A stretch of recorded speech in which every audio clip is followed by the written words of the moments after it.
दोस्तों नमस्कार। दोस्तों मैं दीपक कुमार श्रीवास्तव स्वागत करता हूं अपने इस चैनल पर। एक छोटे व्यापारी रमेश ने अपने व्यवसाय को आगे बढ़ाने के लिए एक साहूकार धीरज से उधार लिया था। धीरज एक उम्रदराज, बदसूरत और लालची व्यक्ति था, जो धन के बल पर लोगों को अपने बस में करने की आदत रखता था। हालांकि उसका असली उद्देश्य सिर्फ पैसे कमाना नहीं था, बल्कि वो अपनी नजरें रमेश की जवान सुंदर बेटी आरती पर गड़ाए बैठा था। रमेश जब कर्ज चुकाने में असमर्थ हो गया तो धीरज ने अपना असली मकसद जाहिर कर दिया। उसने रमेश से कहा, अगर तुम अपनी बेटी की शादी मुझसे करा दो तो मैं तुम्हारा पूरा कर्ज माफ कर दूंगा, ब्याज का भी जिक्र नहीं करूंगा। रमेश और उसकी बेटी आरती इस प्रस्ताव को सुनकर अवाक रह गए। यह एक ऐसा सौदा था जिसे स्वीकार करना उनके लिए असंभव था। लेकिन साहूकार ने और भी चालाकी से कहा, चलो तुम्हारे लिए मैं एक खेल की तरह इसे पेश करता हूं। मैं एक थैली में दो कंकड़ रखूंगा, एक सफेद और एक काला।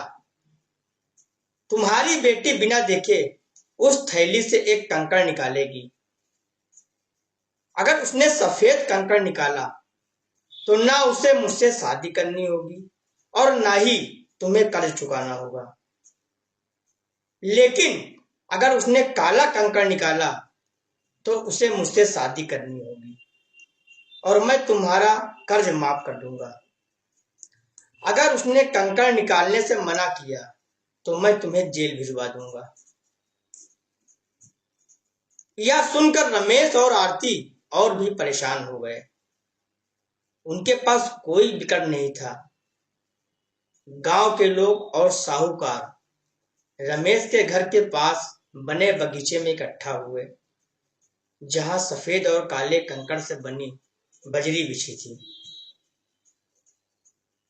धीरज ने चालाकी से झुककर दो कंकड़ उठाए, लेकिन उसकी नजरें आरती की तेज निगाहों से बच न सकी।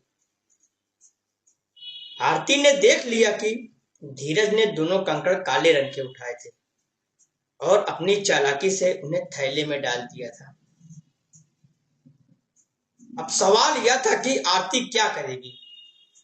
अगर वह चुप रहती तो उसे धीरज से शादी करनी पड़ती, और अगर वह बेईमानी का खुलासा करती तो धीरज अपनी ताकत का इस्तेमाल करके उनके जीवन को और भी कठोर बना सकता था। आरती ने अपने दिमाग को शांत किया और धीरज की तरफ मुस्कुराते हुए थैली की ओर हाथ बढ़ाया। उसने एक कंकड़ निकाला, लेकिन बिना देखे उसे नीचे फेंक दिया। कंकड़ नीचे पड़ी हुई कंकड़ों से भरी बजरी में खो गया। धीरज और बाकी लोग यह देखने के लिए इंतजार कर रहे थे कि उसने कौन सा कंकड़ निकाला। आरती ने बड़ी मासूमियत से कहा, अरे मैं कितनी बेवकूफ हूं, बिना देखे कंकड़ गिरा दिया। खैर कोई बात नहीं, एक कंकड़ तो अभी थैली में बचा हुआ है, उसे देखकर आप पता लगा सकते हैं कि मैंने कौन सा कंकड़ निकाला था। धीरज अब हक्का बक्का रह गया। वह जानता था कि थैली में काले कंकड़ के अलावा और कुछ नहीं था।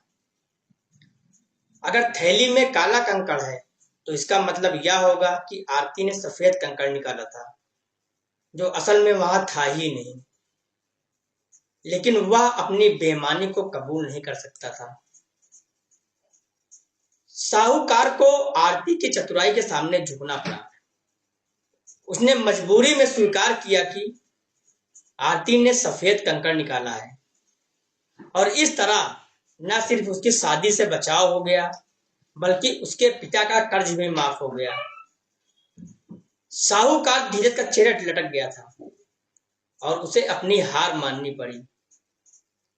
आरती ने अपनी बुद्धिमानी और सूझबूझ से एक असंभव और विपरीत परिस्थिति को अपने पक्ष में बदल दिया।